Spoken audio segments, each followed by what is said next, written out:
একটি মেয়ে তার বয়ফ্রেন্ডের সাথে স্কুলে যেতে টাইম লাগে 90 মিনিট, আর তার বাবার সাথে যেতে টাইম লাগে 1 ঘন্টা 30 মিনিট, কেন? এটা তো আসলে 90 মিনিট 1 ঘন্টা 30 মিনিট কোনো ফ্যাক্ট না, ফ্যাক্ট হচ্ছে হাঁটার গতি। হ্যাঁ, বাবার সাথে 1 ঘন্টা 30 মিনিট লাগে। হ্যাঁ, আর বয়ফ্রেন্ডের সাথে 90 মিনিট। এটা হাঁটার গতির কারণে। এখানে স্কুল যাইতে তো আসলে বাইকে করে যায়।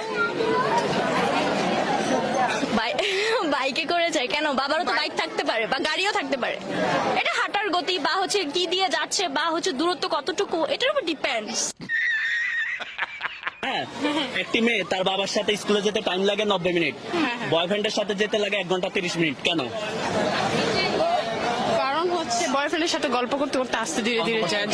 হ্যাঁ হ্যাঁ হ্যাঁ, অনেক গল্প করে। আমি জানি না, উনি ডাবল, উনি জানবে। আমার কোনো এক্সপেরিয়েন্স নাই।